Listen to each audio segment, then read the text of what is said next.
சுவையான மட்டன் குழம்பு எப்படி செய்வது பார்க்கலாம் வாங்க. ஹாய் ஃப்ரெண்ட்ஸ், இந்த வீடியோவில் நம்ம எதை பற்றி பார்க்க போகிறோம்னா மட்டன் குழம்பு எப்படி பண்ணுறதுன்னு தான் பற்றி பார்க்க போகிறோம். அதுக்கு அடுப்பில் நம்மளுக்கு பாத்திரத்தை எடுத்து வச்சுக்கிட்டு இதில் நம்ம தண்ணி ஊற்றி வச்சுக்கிட்டோம். இப்போ தண்ணியில் ஃப்ரெஷ்ஷான மட்டனை நம்ம சேர்த்துக்கலாம்.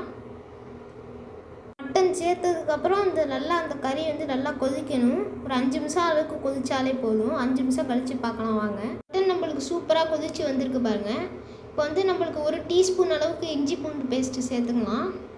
இஞ்சி பூண்டு பேஸ்ட்டு சேர்த்ததுக்கப்புறம் நம்ம 1 டீஸ்பூன் மஞ்சள் பொடி சேர்த்துக்கலாம்.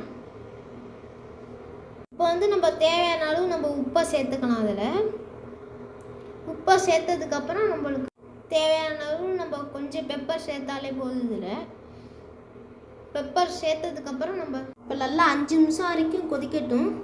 5 நிமிஷம் வரைக்கும் கொதிக்கிற டயத்தில் நம்ம இப்போ தனியாக கடாயில் நம்மளுக்கு தேவையான அளவு நம்ம சன்ஃப்ளவர் ஆயில் ஊற்றிக்கலாம். சன்ஃப்ளவர் ஆயில் ஊற்றினதுக்கப்புறம் இப்போ நம்மளுக்கு தேவையான அளவு சோம்பு, பட்டை, கிராம்பு, கசகசா, பிரிஞ்சி எல்லாம் சேர்த்துக்கலாம். அதில் இந்த 5 பொருளையும் இதில் நான் சேர்த்துக்கிறேன். இப்போ சேர்த்ததுக்கப்புறம் நம்ம இதையெல்லாம் இப்போ நம்ம வதக்கிக்கலாம். இதையும் குறைஞ்ச அளவுக்கு ஒரு 1 நிமிஷம் அளவுக்கு வதக்கினாலே போதும்.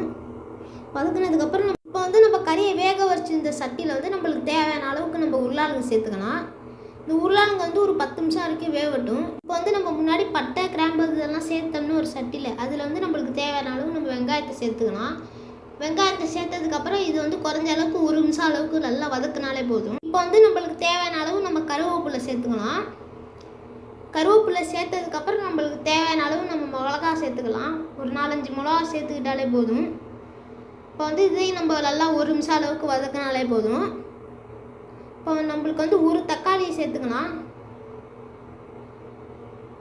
இப்போ இதையும் நல்லா நம்ம இப்போ வதக்கிக்கணும்.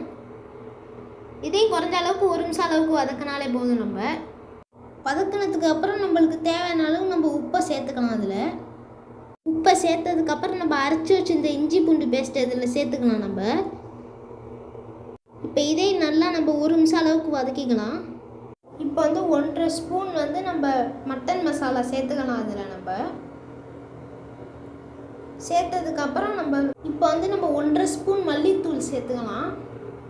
நான் வச்சுருக்க ஸ்பூன் சின்ன ஸ்பூன், அதனால தான் நான் 1.5 ஸ்பூன் சேர்க்குறேன். இப்போ பெரிய ஸ்பூனாக இருந்தால் 1 ஸ்பூன் சேர்த்தாலே போதும். இப்போ நான் 1.5 ஸ்பூன் மிளகாத்தூள் சேர்த்துக்க போகிறேன். சேர்த்ததுக்கப்புறம் நம்ம இது நல்லா நம்ம 1 நிமிஷம் அளவுக்கு நல்லா வதக்கிக்கலாம்.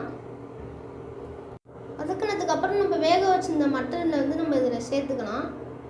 சேர்த்துட்டு இதில் நம்ம இப்போ நல்லா இதில் நம்ம மிக்ஸ் பண்ணிக்கணும். அப்போ தான் எல்லா இடத்துக்கிட்டே ஸ்ப்ரெட் ஆகும். மிக்ஸ் பண்ணதுக்கப்புறம் இப்போ நம்ம அரை மணி நேரம் கழித்து பார்க்கலாம். இப்போ பார்த்தீங்கன்னா நம்மளுக்கு சுட சுட சுவையான மட்டன் குழம்பு ரெடி ஆயிடுச்சு. இந்த வீடியோ பிடிச்சிருச்சுன்னா லைக் பண்ணுங்கள், ஷேர் பண்ணுங்கள், கமெண்ட் பண்ணுங்கள், மறக்காமல் சப்ஸ்கிரைப் பண்ணுங்கள் மக்களே. அப்போ தான் நம்ம போடுற ஒரு நோட்டிஃபிகேஷனும் உங்களுக்கு வரும். பாய் பாய்.